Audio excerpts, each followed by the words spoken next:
terang.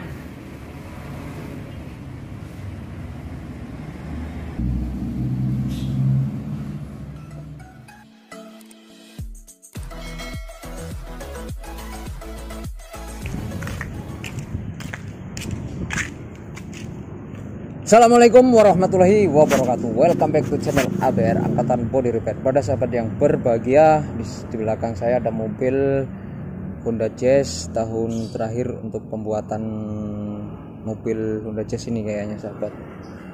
Jelas saya kurang paham. Tapi yang saya bahas bukan tahun berapa, tetapi saya ingin membahas masalah clear lagi sahabat.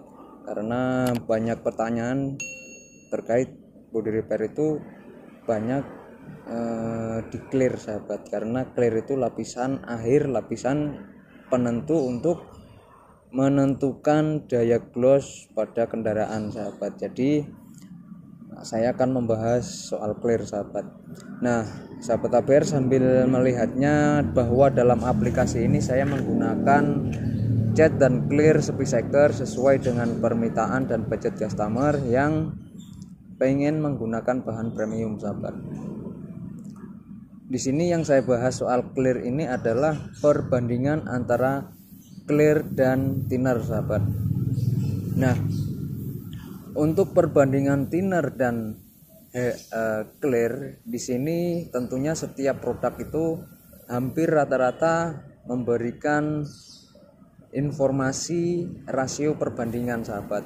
Tetapi sahabat ABR juga perlu mengingatnya bahwa dalam rasio perbandingan thinner dan clear ini juga produk tersebut sudah menentukan spray gun yang digunakan sahabat. Jadi untuk rekomendasi produk tersebut yang sudah diinformasikan rasio perbandingan tersebut sudah ditentukan spray gunnya sahabat. Kita nggak usah bahas mereknya, tetapi kita bahas nozzle-nya.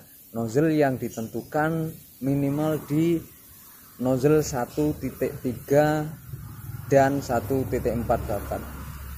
Lalu gimana dengan nozzle yang ada di bawahnya? Apakah perbandingan thinnernya juga sama?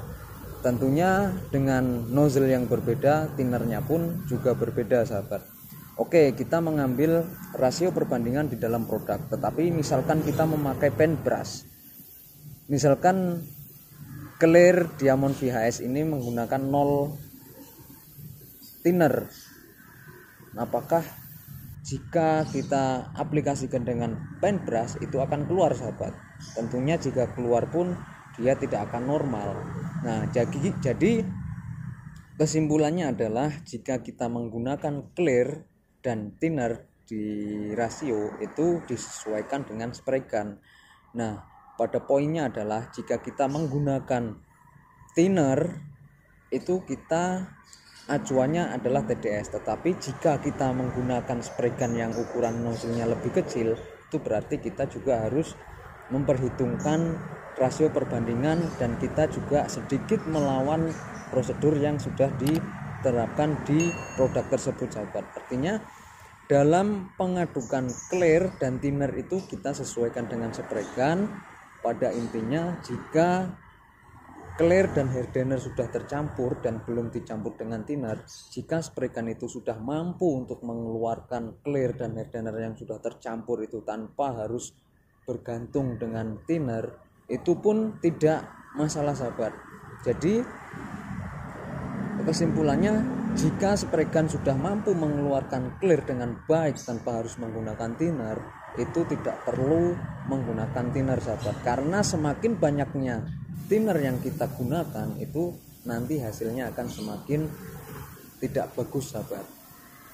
Seperti itu. Karena dengan lapisan clear yang ditambah dengan thinner itu nanti lapisannya tidak akan tebal, tidak akan setebal jika sama-sama satu lapis yang dicampur thinner dan tidak dicampur thinner. Jadi untuk sahabat ABR, jika ingin memilih clear itu pilihlah clear yang tanpa menggunakan thinner sahabat. Karena thinner itu adalah pengencer atau pelarut suatu benda, suatu clear sahabat, atau suatu bahan-bahan kimia tentunya seperti cat dan epoxy, clear dan lain-lain sahabat, seperti itu. Jadi untuk sahabat ABR yang saya aplikasikan di sini di Honda Jazz ini, saya menggunakan aplikasi pertama, saya menggunakan aplikasi yang basah tanpa thinner. Kemudian aplikasi yang kedua saya menggunakan thinner hanya 10% saja sahabat, karena di penggaris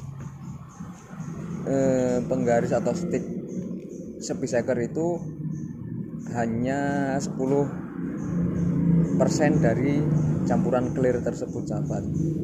Nah, itulah campuran clear menurut ABR yang sudah di intermezzo di bengkel ABR. Tentunya dengan menggunakan thinner yang semakin banyak itu tidak bagus untuk digunakan. Setidaknya kita maksimal menggunakan thinner itu sesuai dengan formulasi yang ada di kalengnya, di produknya, seperti itu sahabat. Kalau melebihi itu tidak akan bagus. Bisa saja lapisan terlalu tipis, kemudian cepat meler, bisa juga absorb atau penyerapan, seperti itu sahabat. Karena dengan banyaknya thinner tentunya aplikasi tidak akan bagus, tetapi akan menguntungkan bengkel. Kenapa seperti itu? Karena dengan banyaknya thinner tentunya aplikasi clear itu akan semakin irit sahabat, karena yang disemprotkan itu hanyalah thinner. Jadi untuk sahabat ABR, sekali lagi dalam rasio perbandingan antara thinner dan clear itu disesuaikan dengan spregan. Jika spregannya hanya dengan diameter 0,8 tentunya sulit sekali untuk mengaplikasikan misalkan pernis tanpa thinner seperti VHS atau yang 4:1 itu tanpa thinner, ya saya rasa itu sangat sulit sekali sahabat. Jadi bisa saja kita menambah thinner untuk supaya clearnya itu keluar dengan baik di spregan sahabat. Jadi pada intinya jika spregannya itu sudah bisa keluar clear dengan baik, itu tidak perlu menambah thinner banyak-banyak sahabat. Poinnya adalah jika clearnya mampu untuk tidak diberi thinner dan spregannya juga mampu dalam aplikasi clear dan head cleaner itu tidak perlu dikasih thinner, sebaiknya jangan dikasih thinner. Tetapi jika memang harus menggunakan thinner, maksimal kita harus ikuti produk yang ada di formulanya produk tersebut sahabat. Nah, mungkin itu saja tentang bincang-bincang pengecatan mobil Honda Jazz ini dengan clear speedcycle yang rasionya maksimal di 10% dengan kode clear speedcycle 8003 MS atau medium solid sahabat. Saya akhiri. Assalamualaikum warahmatullahi wabarakatuh. Salam kuli otom.